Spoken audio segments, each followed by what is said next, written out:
and show people come in, I think would be good. Yeah.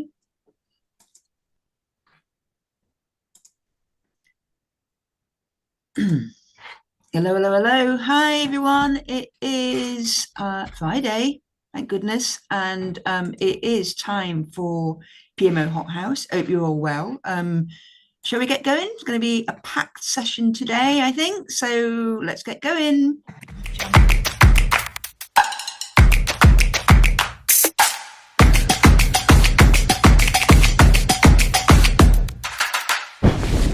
Whoosh! I like that little noise at the end. This makes it feel like we're going to be off and out of the traps. Hopefully you're all well. If you are watching us on live stream, hello, hi. If you'd like to comment on anything that you're seeing today, please do. We will make sure that we bring those into the chat. We are also here with an audience. So hello, everyone. Hope you're having a good rest to end of your week and ready for some lovely PMO-ness. Here in the audience, they also have the ability to chat and say hello and let us know where you're from and what's going on, and just basically chatting as we go through this session. So yeah, hi Eileen, hi John, how are you both doing? Are you ready for HotHouse? Oh, I'm ready for HotHouse. I'm on holiday next week, so this is my last kind of physical thing before we head off. As I said, doing lunch and clocking off. Lovely, enjoy. Yeah, I've been looking forward to this for a while. I've had a long week of. Earlier in the week, I was on the receiving end of some training. I was doing a practice professional bridging certification course, which is great. Then the last couple of days, I've been delivering training, doing safe Scrum Master training, and this is my last sort of output thing of the day. Then the afternoon for me is just catching up with my team and those kind of things. So I've also sort of seen this as my final sort of output of learning, I guess, and then it's into catching up with my team before the weekend. So I've been looking forward to this one all week as well. Yeah, very lovely. So let's crack on then, shall we? Because we have got a very busy show with lots to tell you.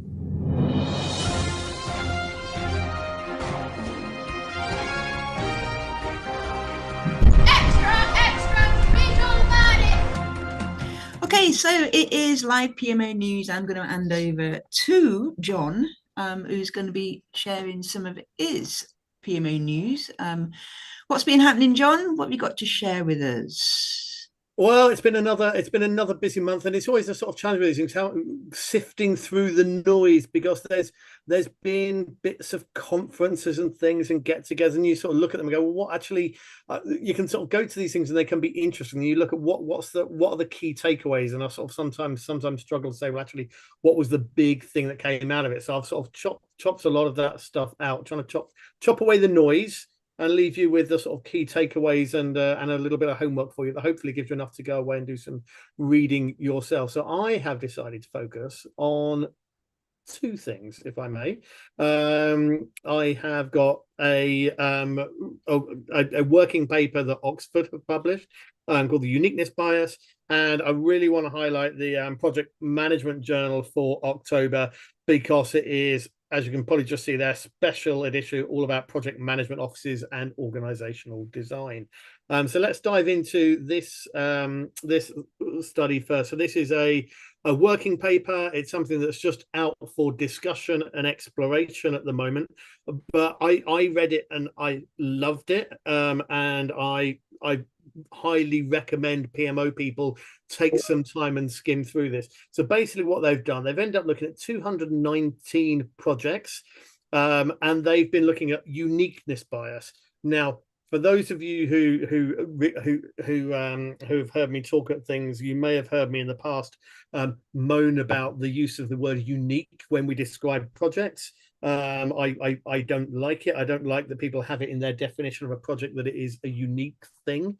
And my main reason for not liking that is, well, as PMOs, what we're kind of looking to do is apply frameworks, apply structured ways of working, and actually take lessons from projects and apply those to the future to make sure we're continuously improving. If our projects are truly unique, then we'd be doing each one completely from the ground up, and we wouldn't ever be applying learning from the past. So I don't like the mindset that calling projects unique kind of has that comes with it.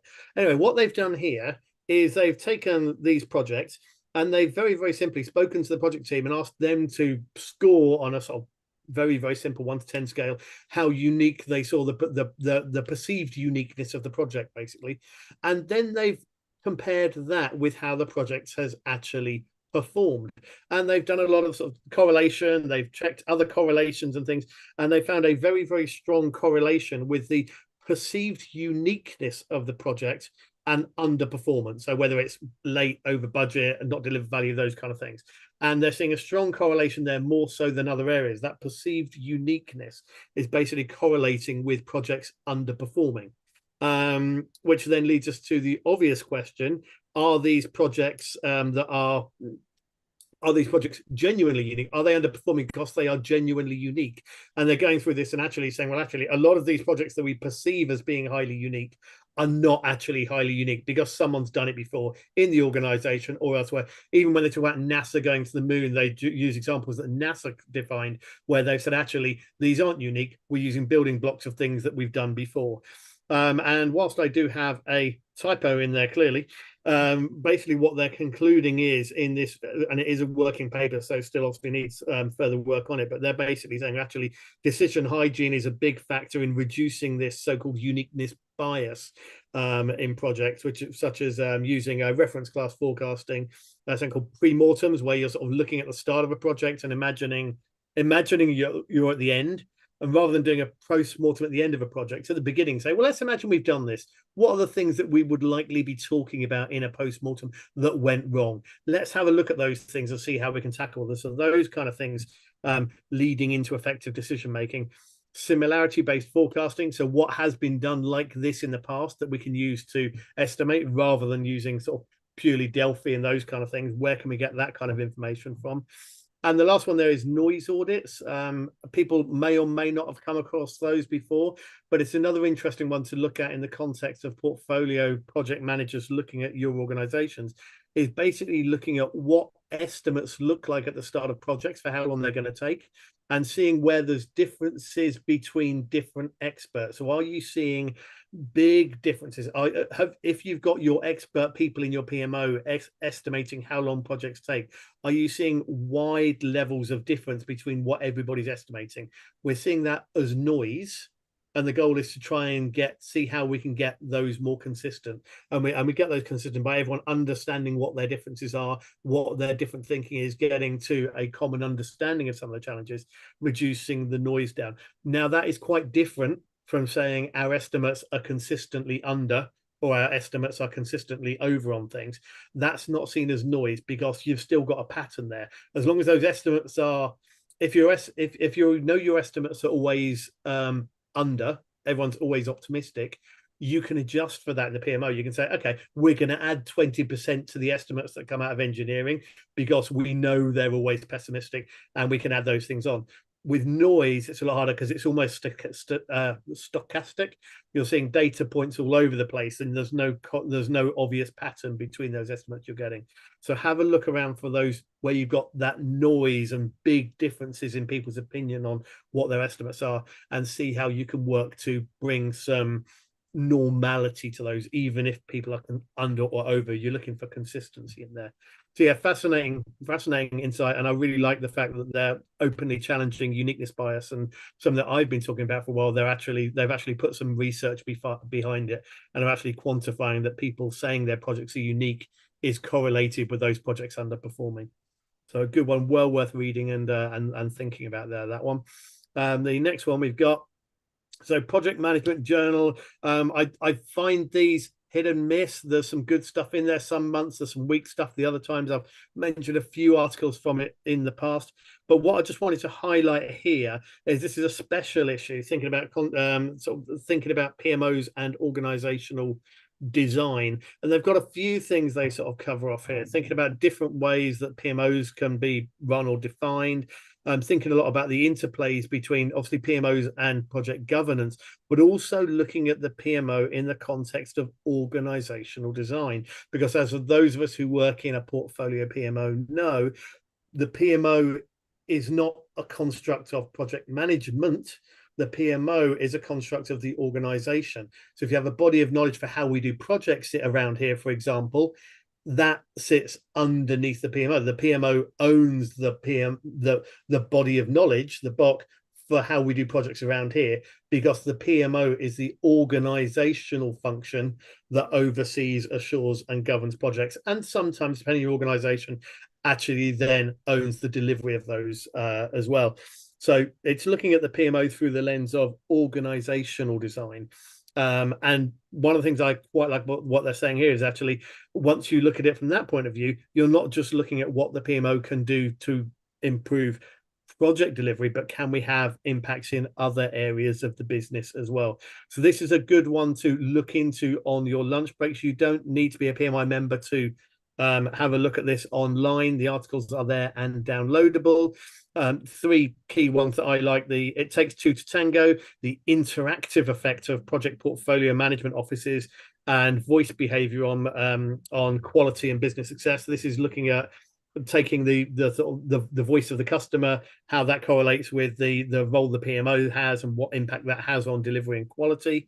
We've got large-scale transformation projects and how they look at knowledge capture, which obviously is the knowledge is an area where PMOs focus an awful lot.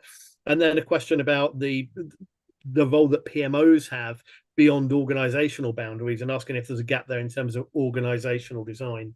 And I'd say it's quite a lot. I know everybody at the moment in terms of development, day in, day out, everyone is saying that the next big ask from everybody is we need to be studying AI, or we need to be studying sort of prompting large language models, all these kind of things. That seems to be where everybody wants their training at the moment. I would encourage PMO people, certainly those who are looking sort of in senior level enterprise PMOs, to actually start looking at organizational design as well, because it seems to be coming as PMOs have moved from this admin function to overseeing things.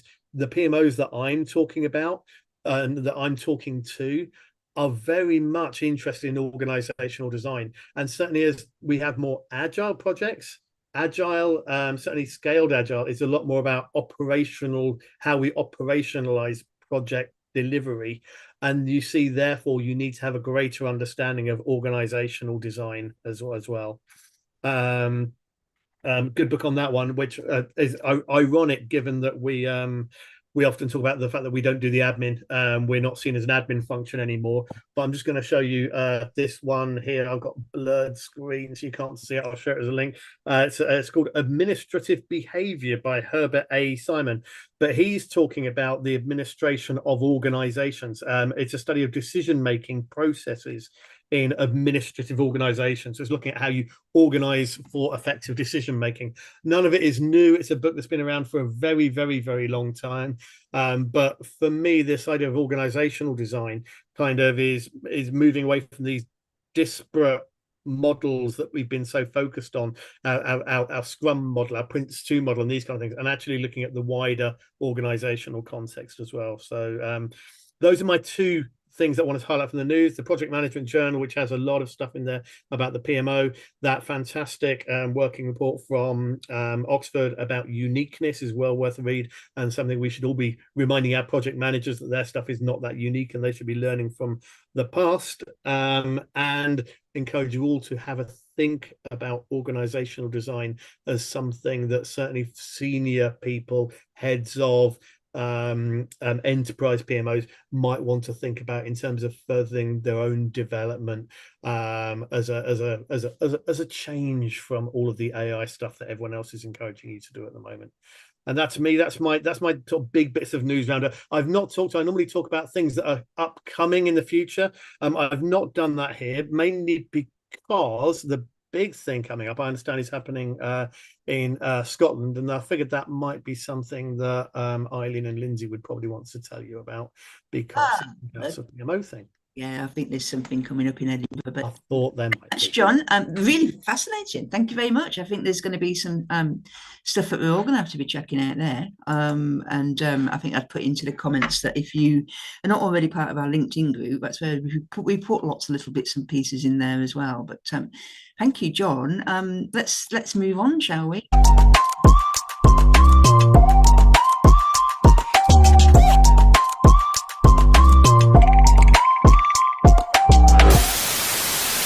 It has been a really busy month, October, for getting out and about, and certainly for between Eileen and I, and John. Haven't been in the office at all. But what we thought we'd do is just bring you a selection of stuff that's been going on, which we just think that you might want to be kept in the know about. And yeah, so first thing right at the beginning of the month, service catalogue project. We've not had an update on this for quite a while. So Eileen. Right then, so Lindsay's got the button, so she's got to press 3 buttons, kind of one at a time, but we kind of do them pretty quickly. So only because I tried to kind of what not acronyms, that's not the word, but some way of kind of saying what we're doing. So the service catalogue project has definitely gotten its stride. Yes, we've now got a regular drum beat, click, and we are now cooking on gas. There we go. There's my lovely free kind of sayings for a Friday. We're busy kind of working through all of the various sections. We've made a decision to group the services aligned to the competencies in the competence framework. So there's a kind of a clearer link between these are the competences you need and these are the types of services that you can provide once you've got those competencies. So we made that decision. What's starting to happen now is that individuals of the working group are taking those service areas and are running supplementary meetings. So the main tranche, we have 1 week in one meeting a week. So it could be an afternoon, it could be an evening. We do 1 face-to-face meeting a month, which is Lindsay came along to watch us there. And then we'll have a kind of a progress meeting to keep us on track. So we're starting, different people who are in the group are starting to kind of roll out and kind of do groups themselves now. If we go on to the next slide, essentially this is what our working group looks like.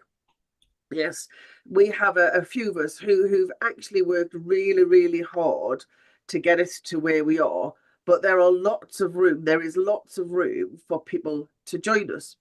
And when we started off doing the project, we thought, well, we'd have some people who kind of been there, seen it before, and kind of do the overall guidance piece. And then we'd have lots of other people join us who had done service catalogues before to actually contribute to developing and actually articulating some of those services. So what we found is a couple of really interesting things is that because we've got kind of a few more senior people on the group, we've almost kind of forgotten about what it is to be a PMO analyst sometimes. And so we're quite used to kind of delivering some of those kind of portfolio management services. But actually we need much more work thinking about actually what some of the analysts and what some of the administrators do. So we're actually looking for anybody and everybody, whatever level you work within a PMO, you would be more than welcome to join the working group. I think the other thing that that we're starting to recognise is that it doesn't matter how junior or senior you are. This is a development activity. We are all learning lots and lots as we go through. Some of those kind of conversations and those discussions really help us to develop new knowledge and really kind of think about what we do, why we do it, how we do it, and some useful things that we're going to be incorporating into the service catalogue, into the next version of the service catalogue. The other thing I would say is that you can come and you can contribute. And if you're looking, I know I was going to say, if you're looking kind of thing, well, I've done the PMO training courses, I'm really looking for something to kind of really develop my skills and knowledge, then actually this is a great place for a development activity for you over the next year. So it doesn't have to be that you're kind of developing a service catalogue for your organisation. It literally is just, I want to learn a little bit more. I love the way Lindsay's moving me on because we've got a lot to do. So just to make it clear about kind of where you volunteer for that. So if you go to the House of PMO, look under publications and it says the PMO service catalogue project working group. You'll just fill in a form. What we ask people are that they're at least a free member. I will send you out an NDA agreement and then you'll be signed up. I'll do a quick briefing session and then you can kind of join us in the game. There's a few people on the call, they'll tell you what a fantastic activity it is to be involved in, and you'll have your name in the book, even better. Okay, lovely, thank you very much. We also got asked to go and talk at Sci-Forma keyed in and their user conference, which was fascinating on many different reasons. It's always good to hear how PMO people what they're doing in terms of utilizing their tools. And interestingly, for this user group conference, I would say that 95% of the people in that room were PMO people, so that tells you a lot about who's the user of these tools. We went along and did a session about emerging trends at the lovely Waldorf Hotel in London. Not just about the emerging trends there and standing up there and saying this is what's coming down the line and we all need, it's actually how to actually handle it. It's all right just saying, this is going to be a thing, go and work out what it is that you're doing. We did make sure that we talked about how to handle some of these things. And I think what Eileen and I will probably do is run that session again because it wasn't recorded. We've never done that session before. And really, really fascinating feedback as well from people that are in that room. I think out of all of them in terms of what resonated the most. Eileen, can you remember in the afternoon when we started to do the World Cafe, which we're going to lead on to here, but if you looked around the room as to how many people were around the tables, which one was the most popular? Do you remember? I think it was the delivery frameworks, was it not? It was all about enabling PPM stuff, but yes, talking about the fact that there's so many different ways to deliver a project, i.e. skin a cat, but how PMO people are dealing with that. So again, we'll have some insights. I think we'll run that session for the wider community because I think there was some really interesting feedback that came out of it as well. So yes, it was delivery frameworks because in the afternoon we had this thing called the PMO World Cafe, and for anybody who's been in and around House of PMO Flash Mob over the years, you'll know that we've done this a couple of times. And all it is having people around the table with a paper tablecloth that you can write on. And basically getting people to talk about certain things. And what we've done then from the emerging trends is take each one of those and allow people to come together and to talk about what this means for both them. So what is it that you're feeling right now in terms of yourself? What about what your organization might be doing around some of these things?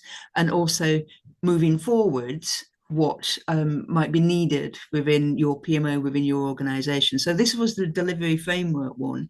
And again, just to give you the insight of what kind of stuff that people are talking about around the table. So this one here about where, where people feel they are at the moment, you can see, yes, some of it was around waterfall and agile, but actually we'd also talked about DevOps coming in to play here and product management and as well.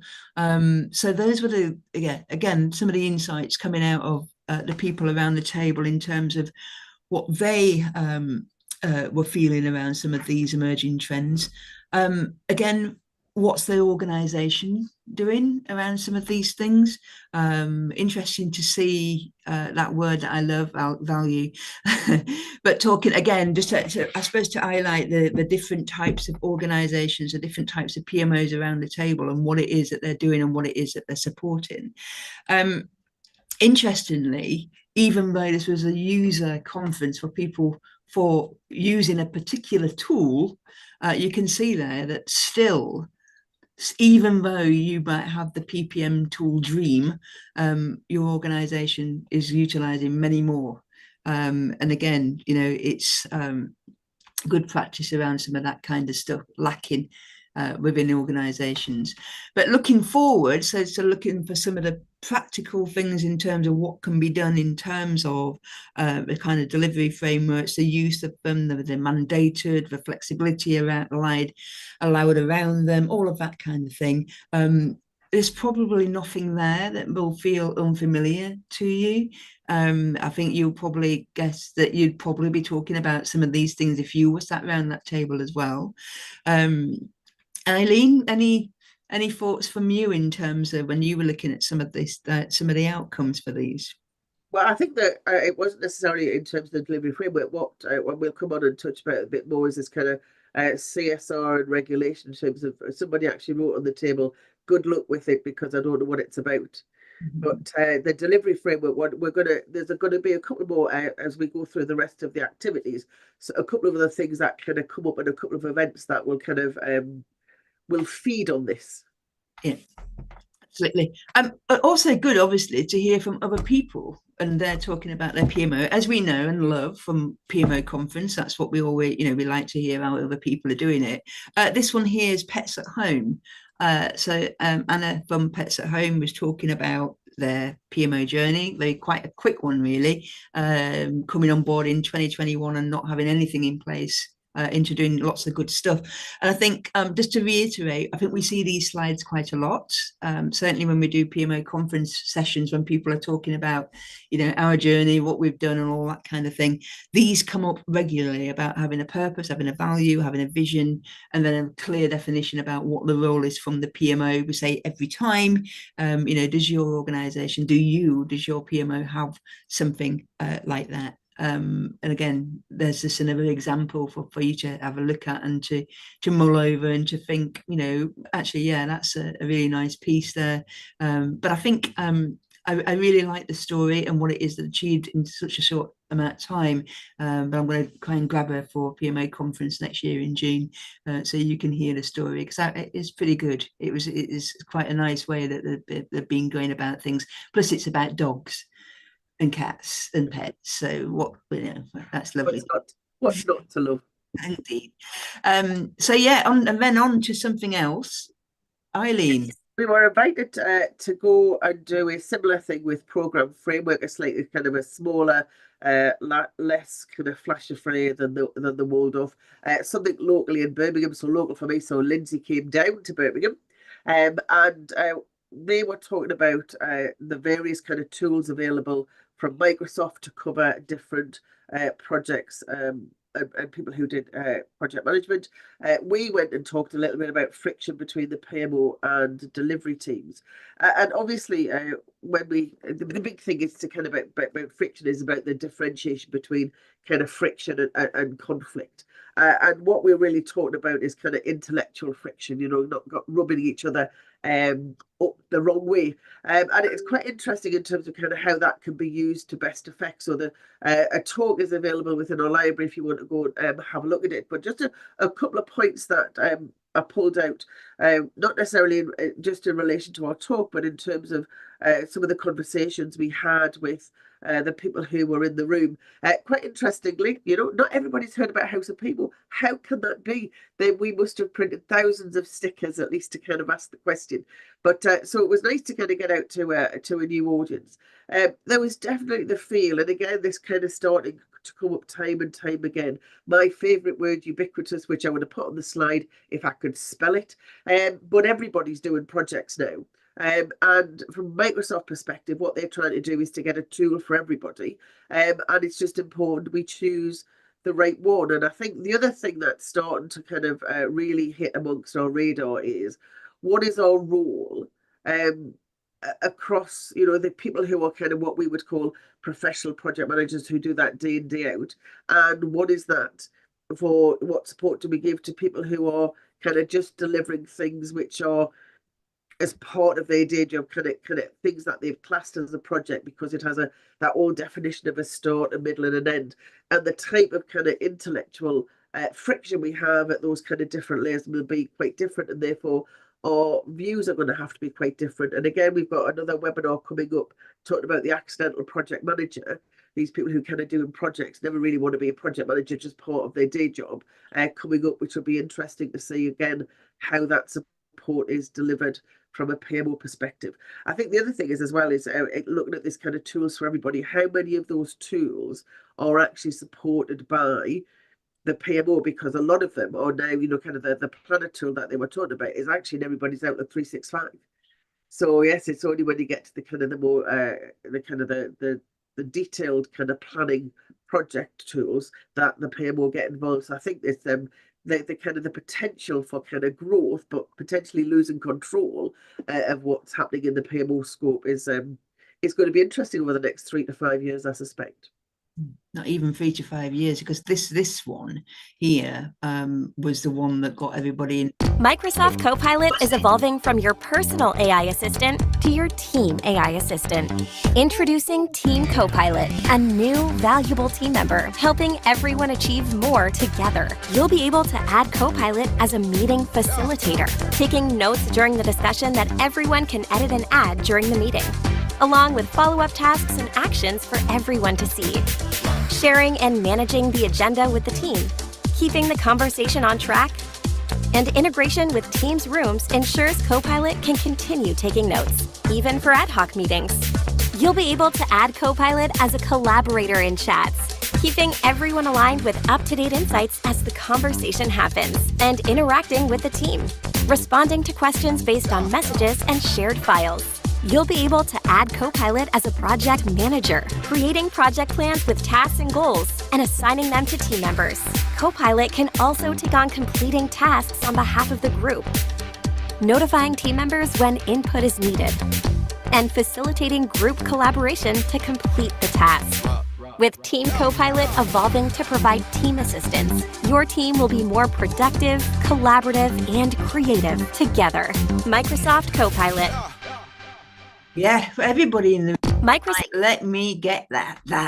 No more minute taking and all the rest of it. However, it's expensive, but these are the things, isn't it? It's yeah, it's an interesting one, but lots of pluses and minuses, I think. But it certainly got people in the room buzzing, because it was like, yes, we don't have to take minutes anymore, and we know how we all feel about that. But time on to something different then. So coming straight from Birmingham back up to Manchester, I got invited to a Digital Leaders Awards dinner. Basically, the House of PMO has its PMO competency framework is published by TSO, and TSO invited me along to join them at the awards dinner, just to make up numbers, really. Little did we know that with me that we're doing more than just making up numbers. Thank you very much. And finding out a bit more about what's going on in the wider world, certainly around things like digital transformation. And indeed, if you're not familiar with what digital transformation is, there it is. It's all about transforming businesses and using digital technology in order to do that across many different business areas. And look, there's that horrible word, value delivery. So I thought, right, what is this? This is going to be my bugbear, because I did actually, while I was having my dinner, somebody sat next to me from a consulting firm used the word value. And I'm like, well, we're not allowed to use that word. And it actually pulled him up, and he said, yeah, you're quite right. I'm not actually defining what I'm talking about here. But if you look in the definition of value delivery, that word benefit also comes out, because that's my bugbear. Value, benefits, it's all like people are using it interchangeably. Anyway, right, I'll stop talking about that. So I just thought it was interesting from the conversations that we were having around that table and meeting a few people that evening from obviously an industry. It is project management at the end of the day. They're just calling it digital transformation. It's a big portfolio of work, is it not? And luckily, there was somebody on the table that actually worked in a PMO, which was really pleased to see. Exactly. Who was working for the Department for Work and Pensions. She was working and building PMOs for the DWP's Directorate for AI and Innovation. So, at least obviously there's some stuff going on in government. It just led me to think about actually what are some of the challenges that digital transformation sector, tribe, whatever you want to call them, these are some of their top challenges. And again, they don't look any different to any project, regardless of what sector you're in. They probably all look the same, but of course they've got that rapid technological advances that keep coming at them. Yeah, I just thought, there should have been more PMO people in that room, because I think we can be helping some of these digital leaders, as they call them.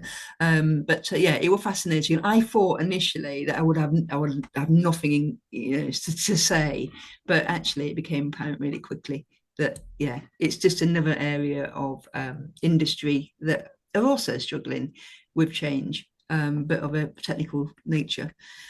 Which brings me on to another technical kind of advanced AI event. And I've actually got a couple of people here today that I notice have turned up. So do feel free to give me a couple of your insights, because I'd love it. If you want to put your camera on and take your mic off, I'd love that. Project Hack 23, surprising how many people still don't know that this exists and what it's all about. Very quickly is that there are obviously some things that are happening around the whole project data analytics and AI fields that are going to have big impact on project delivery. Projecting Success have been running Project Hack events for quite a while now. I think Eileen and I were probably at one of the first back in 2017. They're still going really strong. Who is there? Who wants to come in and tell me how it went? Sarah, are you still online? Yeah, I'm still here. Yeah, but really well. Hacking away. Which challenge were you working on? So I did challenge 1, because it's a real life problem for me, where senior leaders don't seem to like Microsoft project plans. They want it, taken into something like PowerPoint. So yes, that was the challenge that I did, and we got part of the way there. Didn't quite get to what I would have liked as the final solution, but really great couple of days. And if anybody fancies it, don't worry about whether you're technical or not, because actually some of the work is around defining what the final solution needs to be. And that's what we do all the time. Yeah, no, perfect. I mean, you're doing it over 2 days. It's pretty full on. You've got to not only be thinking about the challenge, but you're meeting new people. So you've got to kind of gel together as a team. And you have got different challenges that are there that you can choose. You get to see what those challenges are before you arrive and look at what it is that they're trying to do. And essentially, you've got different types of people around the table. So they need the project people, which is obviously sort of Sarah's there. You'll have some people there that know their data, and you'll have people that know the kind of coding side of stuff. And it's about bringing all of those kind of people together in a place where you can have a bit of a play about, really. I mean, yes, you're trying to work on a challenge, but you're having that opportunity to do something where you're not necessarily going to get that within the organization. How often are the events? I think they're running them. I think it's probably the next one's in March, I believe. Is it 3 times a year ish? 2 or 3 times a year, yeah. We talk about it all the time. Yeah, we will, keep telling you when the next ones are. And they've started moving around the country a little more. So the last one was Sheffield. This one's actually at Rolls-Royce in Derby. And we'll keep you posted. And what I'm also doing, I'm judging the outcomes of that hack event. So I'll be sharing that in our LinkedIn group as well, about what I thought were really interesting, and sharing some of the videos and all of that kind of good stuff. So yeah, really, really interesting things. But I weren't hacking this time.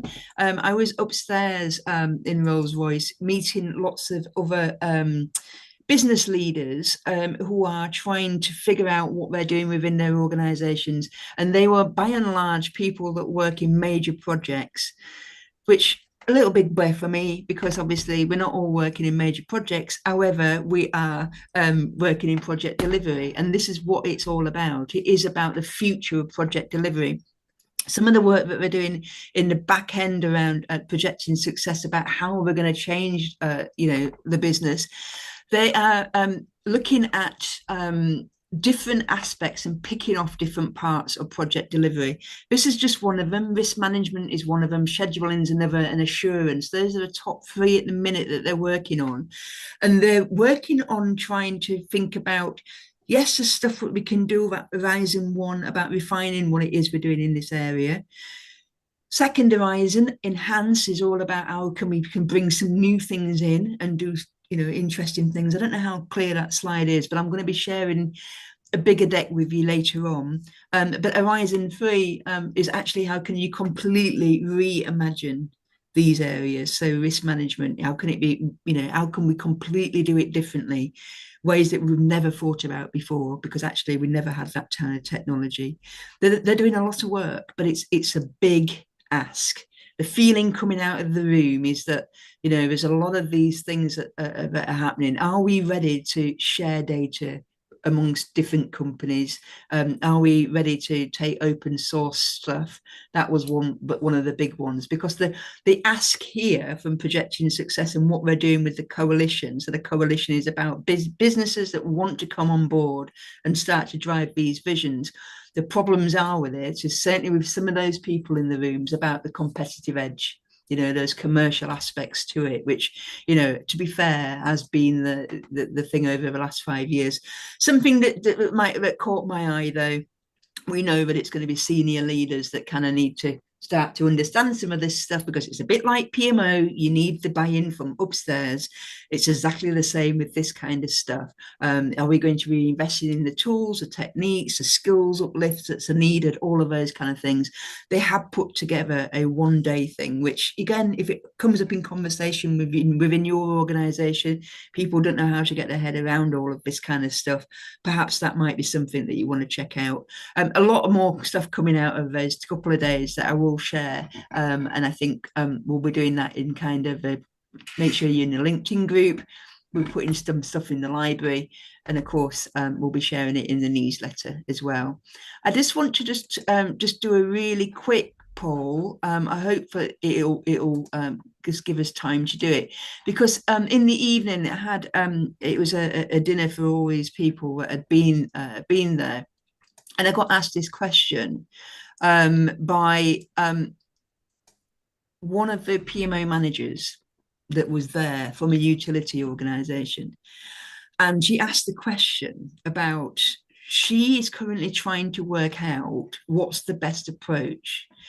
Do you bring in a project data analytics team subsection within the PMO, so bring in the kind of data analytic skills, or do you invest in the people that are doing the PMO role in order to bring them up to date in terms of the kind of advanced data analytics stuff? It's a real interesting, both have different pros and cons. Couldn't get into it over dinner, but I thought it's a really interesting question. I don't know what the answers are, and I just thought, well, we're here today doing this, so there's a question. Anybody who's put other, what's the other way? What's the third way? We'd love to know that. Yeah, I mean, maybe we're a bit biased, wanting the skills within the PMO person itself. However, if you're not that way inclined and don't want to go down that route of and we're talking some pretty deep data analytics types, data science stuff, but actually you might not want to go down that route. But thanks, just for a quick poll. Those were the results. So yeah, half of you think do it in the person, less think essential team. 2 of you are other, and I'd love you to put in into the comments why you picked other. It's going to be coming. We're going to be bringing up this all the time. I think it's going to be a really interesting journey, and just there's always some new tech that got shared. This was one end plan. If you've not seen this one, check this out. This is how you put your schedules and use AI to produce. You can have a contract document and bang it in there and it'll give you a schedule. That's absolutely fantastic. And if you're looking for a theme tune for your PMO, there is something called UDIO, which allows you to basically come up with any kind of... Every month we click on my PMO HotHouse time, sharing secrets, tricks and tips, feeling fine. Lindsay, Eileen and John leading the dance, they go from the house of... Moving on, Eileen, to finish. Oh dear, I didn't know that was coming. Right then, just I was at a client workshop, obviously all blurred out because it's not going to necessarily share that with them. Lindsay, could just do kind of your 2 clicks that we've got with it, but it was really interesting. We were asked to go and do some stuff around a particular topic, and as ever during lunchtime and coffee time, we got into lots of conversation about kind of what they were trying to do and kind of how much we were doing it. But the one thing that came out was they'd lost their PMO sponsor. And what they were trying to do was kind of, instead of doing what we would always advocate, understand your PMO vision objectives. Lindsay's already talked a bit about that today, and then define your services that kind of help you achieve that. They will go the other way, and they were saying, we do all of these services, this must be why we're here. And they were really, really, really struggling. And essentially the message they took away was actually, until you've got that agreement about why you're there, why somebody's paying your wages and is going to continue to want to pay your wages, it has to come via PMO vision and objectives first, and then the services that come underneath it. Short and sweet. Last night I was out in Birmingham. I don't know whether you can see in the top second side, they're building that. Doesn't look as though, because it looks like it's kind of fallen down Birmingham. They're getting ready for the Christmas market. Christmas is upon us, guys. And I went to listen. They were talking about sustainability and project management. And I know we've done quite a bit about sustainability PMOs, and there's going to be more coming at the conference and what have you. But yesterday, it stopped being an academic exercise and became kind of something that I kind of felt a bit more. And if you haven't looked at the UN Sustainability Development Goals, all 17 of them, it is really interesting just to have a look and start thinking about, well, what do we do in our organisation to embed these into projects? It's an absolutely great start to just having a look and really understanding what this sustainability thing we're all looking at. And then finally, just go back one, please, Lindsay. One there. One more back. Right then. This was Wednesday night in London. Look, the world seems to have come back. Now, I recognise it's not a Monday night, so people might still be doing Tuesday, Wednesdays and Thursdays, but the world seems to be coming out again. And now if you press the button, Lindsay, and what Lindsay have shown, we've done lots of things this month, and we're very privileged to do an awful lot of them, and I agree with that. But get out and about, join in, because what happens is you start linking up and joining the dots. So this is a lovely bit of sculpture at Liverpool Street. If you listen to some of the things without planning, we've talked about a number of kind of key themes that are coming up in customer events, in terms of sponsors events, in terms of conversations on LinkedIn. There's a number of key elements of it. Get out there, talk to as many people as possible, and just get involved. Thank you very much. And to give you some ideas of how to get out and about, here's some things that are coming in and coming up. So we've got obviously some online stuff that's coming up. So next Circle of Resource Management is the 4th of November. We're taking a week off next week, and another virtual event for PMOs and accidental PM. But also there's 2 in-person events. If you're a full or online member, you can get involved in the 2 events that we've got in London on the 22nd of November, and also at the Houses of Parliament on the 2nd of December. Or if you are one of these people who wants to stand outside the problem, just come and have a chat. 21st of November, we are having another PMO flash mob in a lovely part of London, London Bridge at Galleria. So please, if you're out and about, come and see us. Like Eileen's just giving you that big plead. We'd love to see you. So that's it. Sorry for overrunning slightly. Lots to pack in though. So hopefully you've taken some inspiration away from what we've been up to this month, and hopefully we'll see you next month. Yeah. Bye from me, Eileen. Lovely to see you all, and hopefully see you before the next one. And we'll see you. Me, pleasure as ever. Yeah, we'll see you at the conference. All 3 of us will be there. Take care for now. Bye.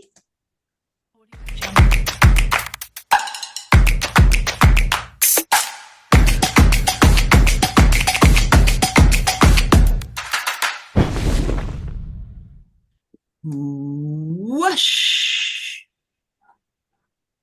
4 minutes over. That wasn't bad. Take care, everyone. Done. All out. You're still live streaming. Don't swear.